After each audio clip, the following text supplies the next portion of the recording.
एक मुलाकात ऐसी शख्सियतों के साथ जिन्होंने दिया है अपने जीवन को एक नया मुकाम। रूबरू कराएंगे ऐसी कुछ हस्तियों के साथ एक खास शख्सियत के साथ मुलाकात जयदेव पटेल के साथ नंबर 1 इंडिया न्यूज पर। नमस्कार व्यूअर्स, मैं जयदेव पटेल और आप देख रहे हैं नंबर 1 इंडिया न्यूज। आपका एक बार फिर स्वागत है एक खास शख्सियत के साथ मुलाकात प्रोग्राम में। आज हम बात करेंगे 45 दिन तक चलने वाले महाकुंभ को लेकर, जो पूरी दुनिया का एक आकर्षण का केंद्र रहा। इसको लेकर ओशो के जो विचार हैं या उनका जो मानना है वो ये है कि महाकुंभ एक व्यक्ति नहीं, एक भीड़ है। और ऐसी भीड़ जहां पर करोड़ों लोग एक साथ आते हैं, डुबके लगाते हैं संगम में और कहीं न कहीं वहां पर प्रार्थना करते हैं शक्ति को अवतरण करने का, और ऐसे में शक्ति अवतरित होती भी है। आखिर ओशो के जो विचार हैं उसके क्या मायने हैं, और इसी के साथ साथ महाकुंभ का जो भव्य आयोजन हुआ 45 दिनों तक, ये कितना अहम था। इन्हीं तामुद्र बात के लिए हमारे साथ खास मेहमान है ओशो के भाई स्वामी शैलेंद्र सरस्वती जी। सबका बहुत बहुत स्वागत आज के हमारे प्रोग्राम में। नमस्कार जी स्वामी शैलेंद्र सरस्वती जी, आपसे मेरा पहला सवाल है, महाकुंभ में 150 से ज्यादा देशों के लोगों ने डुबके लगाए, यह भारत की परंपरा और विरासत को कैसे दर्शाता है आपके अनुसार? देखिए, भारत की और पश्चिम की संस्कृति बिल्कुल भिन्न भिन्न रही है। बहुत आरंभ से ही दोनों में एक मोड़ रहा है, एक दूसरे से बिल्कुल अपोजिट। पूरब में अध्यात्म की खोज, आत्मा की, परमात्मा की, शांति की, ब्रह्म ज्ञान की खोज सबसे प्रमुख रही। पश्चिम में पदार्थ की खोज, प्रकृति के नियमों की खोज, विज्ञान की खोज प्रमुख रही। तो दोनों की दिशाएं एक दूसरे से 180 डिग्री अपोजिट रही। तो आज समय ऐसा आया है कि भारत के लोगों को पूरब के अन्य देशों को क्रमशः विज्ञान की ओर प्रगति करनी होगी और पश्चिम के लोगों को अध्यात्म की ओर प्रगति करनी होगी। दोनों का समन्वय और संतुलन बहुत जरूरी है, तभी एक पूर्ण रूप से स्वस्थ मनुष्य जाति पैदा हो सकती है। अतीत में हम आधे अधूरे रहे। भारत के लोगों ने आत्मा की फिक्र की, संसार की उपेक्षा कर दी, इसलिए यहाँ पर विज्ञान विकसित नहीं हो सका। पश्चिम के लोगों ने केवल पदार्थ की खोजबीन की। निश्चित रूप से बाहर बड़ी भौतिक समृद्धि आ गई, लेकिन भीतर मानसिक और आध्यात्मिक विपन्नता, भीतर एक गरीबी रह गई। आज एक ऐसा अद्भुत समय आया है, विशेषकर ओशो के शिक्षाओं के पश्चात, कि पूरब और पश्चिम का मिलन हो सकता है, ज्ञान और विज्ञान का संगम हो सकता है। ओशो जिसको कहते हैं झोरवादी बुद्धा। तो पश्चिम के लोग भी बहुत उत्सुक हैं महाकुंभ के लेकर, यहाँ पर क्या हो रहा है, इसके गहरे अर्थ हम उनको समझा सकें तो निश्चित रूप से बहुत ही महत्वपूर्ण और एक महिमापूर्ण घटना घट सकती है। जी स्वामी शैलेंद्र सरस्वती जी, अगर हम बात करते हैं महाकुंभ का जो भव्य आयोजन हुआ है उसमें करीब 70 करोड़ से ज्यादा लोगों ने डुबकी लगाई है संगम में, लेकिन ये जो भव्य और दिव्य जो आयोजन है, इससे पूरे विश्व को क्या संदेश मिला या क्या संदेश गया है भारत से? ओशो ने जो संदेश दिया है, उन्होंने कहा है किसी जमाने में करोड़ों लोगों का एक साथ एक पवित्र भावना के साथ प्रार्थना भाव दशा में, मोक्ष जाने की भाव दशा में इकट्ठा होना एक कलेक्टिव कॉन्शियसनेस निर्मित करता था। मैं नहीं कह रहा हूँ कि आज भी वैसा हो रहा है। आज ज्यादातर लोग तमाशबीन किस्म के जा रहे हैं, तीर्थ यात्रा के भाव से नहीं जा रहे हैं। साधु सन्यासी जो हिमालय से उतर के आ जाते हैं, वे कोई साधना में डूबे हुए नजर नहीं आते, बल्कि प्रदर्शनकारी नजर आते हैं, एग्जीबिशनिस्ट। उनको अपना कुछ दिखाना है, कुछ प्रदर्शन करना है, भीड़ उनके दर्शन के लिए आई है। तो आज का माहौल वैसा नहीं है, लेकिन जिन लोगों ने, जिन ऋषियों ने इसकी शुरुआत की थी, उस समय निश्चित रूप से एक दिव्य वातावरण निर्मित होता था। करोड़ों लोग अपने हृदय में एक ही भाव लेकर आए हैं कि हम प्रार्थना में डूब सकेंगे, हम गंगा मैया के स्नान से अपने कर्म बंधनों से मुक्त हो सकेंगे, पापों से छुटकारा हो सकेगा। निश्चित रूप से ऐसा हुआ, हजारों साल तक ऐसा होता रहा है, लेकिन कालांतर में धीरे धीरे परंपरा का ऊपरी खोल तो रह जाती है, उसकी भीतरी आत्मा विनष्ट हो जाती है। तो कुछ ऐसा ही हुआ है, और ऐसा हर धर्म में होता है। हर चीज बहुत अच्छे से शुरुआत होती है, कालांतर में उसका रूप बिगड़ जाता है, ऊपर का कर्म कांड तो रह जाता है, किंतु भीतर जो प्राण तत्व था उसका वह खो जाता है। अगर यह बात हमारे जहन में खूब गहरी बैठी हो कि गंगा सिर्फ एक नदी ही नहीं है, यह माँ है, और इसका जल स्नान करने से इसमें हम अपने सारे कर्म बंधनों से छूट जाते हैं, अतीत से मुक्त हो जाते हैं। देखिए आज पश्चिम में मनोविज्ञान विकसित हुआ है और भांति भांति से मनुष्य का जो अपराध बोध है, गिल्ट कॉन्शसनेस है, उसके छुटकारे के थेरेपीज खोजी जाती हैं, साइकोलॉजिकल ट्रीटमेंट किया जाता है।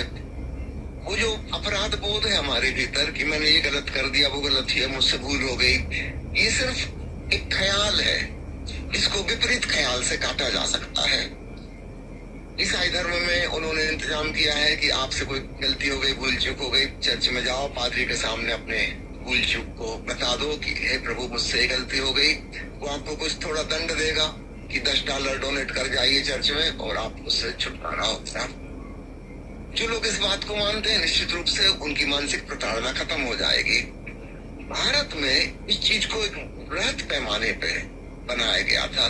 क्यों एक एक दो लोगों के लिए किया जाए? क्यों ना सारे के सारे लोग एक साथ ही अपनी दुर्भावनाओं से, अपराध बोध से मुक्त हो जाएं। किसी साइकोलॉजिस्ट की, किसी साइकोथेरेपिस्ट की आवश्यकता नहीं है। गंगा मैया, ईसा मसीह ने जब शुरू की ये बात कि मेरे पास आओ और अपनी गलती बता दो और मैं तुम्हें क्षमा करता हूँ, ईश्वर की तरफ से तुम मुक्त हो गए। अब ईसा मसीह तो एक दिन चले जाएंगे दुनिया से, 33 साल की उम्र में तो चले गए, कितने लोगों को मुक्त कर पाएंगे? भारत के ऋषियों ने और गहरी बात खोजी कि हम बजाय किसी व्यक्ति के किसी ऐसी बात को चुने जो सदा सदा रहेगी। व्यक्ति की उम्र तो छोटी सी है, गंगा नदी को चुना, उसके साथ पवित्रता की भावना जोड़ी और हजारों हजारों सालों की हिप्नोसिस, करोड़ों करोड़ों लोगों के मन में ये बात बैठ गई, तब ये बात काम कर जाती है। कोई पूरे भाव से अगर गंगा में स्नान किया है, उसकी सारी गिल्ट फीलिंग खत्म हो जाएंगी, वो निर्भर हो जाएगा, हल्का फुल्का हो जाएगा और निश्चित रूप से उसके जीवन में बड़ा सुंदर विकास होगा।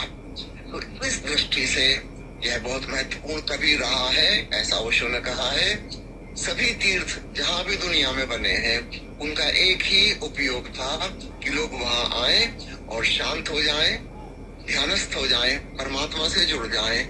और यह सामूहिक रूप से बहुत आसान है। व्यक्तिगत रूप से एक एक आदमी प्रार्थना करे, उस प्रार्थना में उतना बल कभी नहीं होता।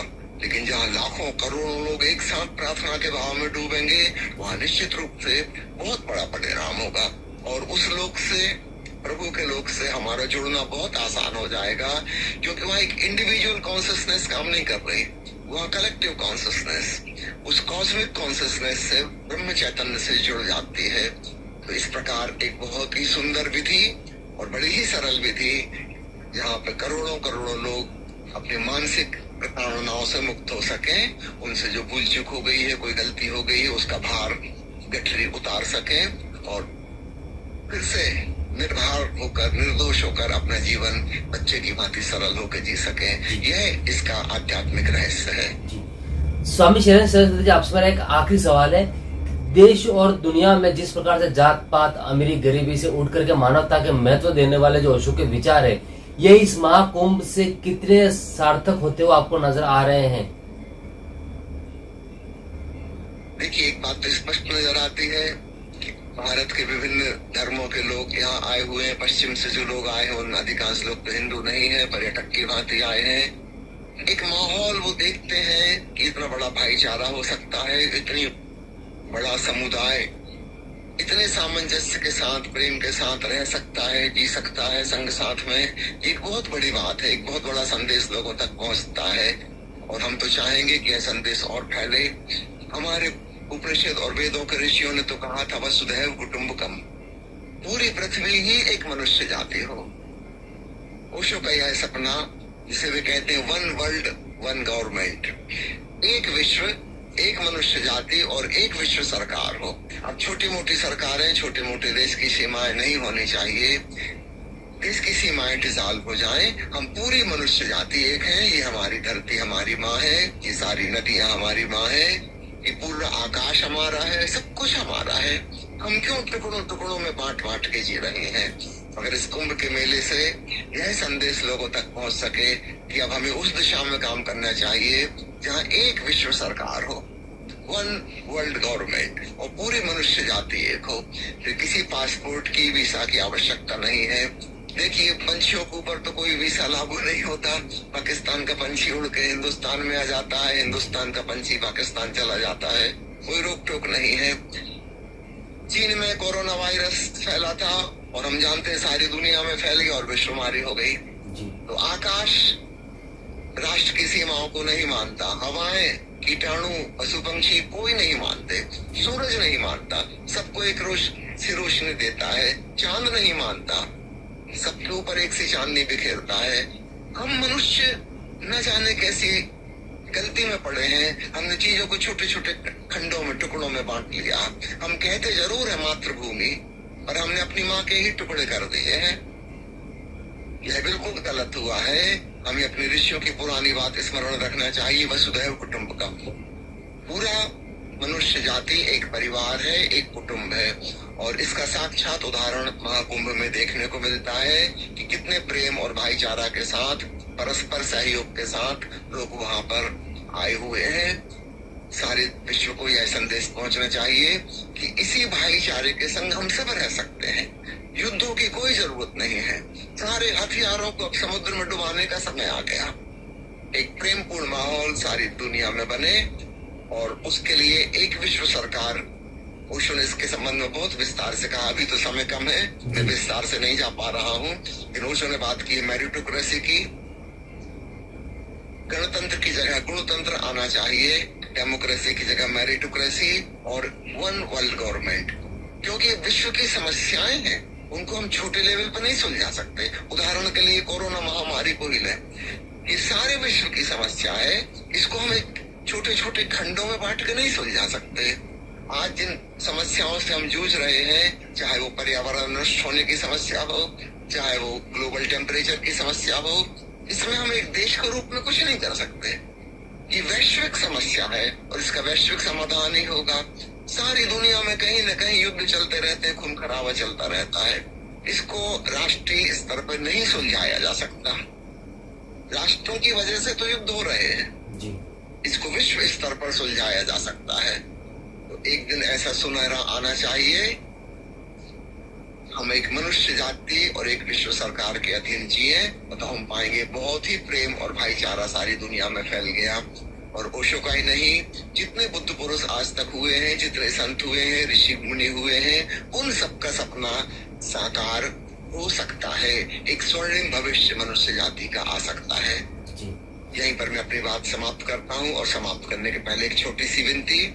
जो भी मित्र ओशो का कोई साहित्य, ऑडियो प्रवचन, वीडियो प्रवचन, फोटोग्राफ, मेडिटेशन, म्यूजिक इत्यादि निःशुल्क प्राप्त करना चाहते हैं, आप मुझे व्हाट्सएप पर अपना नंबर भेज सकते हैं। मेरा नंबर है 70-273-273-72। हिंदी में बोल रहा हूँ 70-273-273-72। ओशो से संबंधित कोई भी सामग्री, सब कुछ फ्री ऑफ चार्ज उपलब्ध है डिजिटल फॉर्मेट में। आप मुझे मैसेज कीजिए। हाँ, कृपया कर फोन नहीं कीजिएगा, मैसेज कीजिए। मैं 24 घंटे के अंदर अंदर आपको आपकी वांछित सामग्री पहुंचा दूंगा। जय ओशो, धन्यवाद।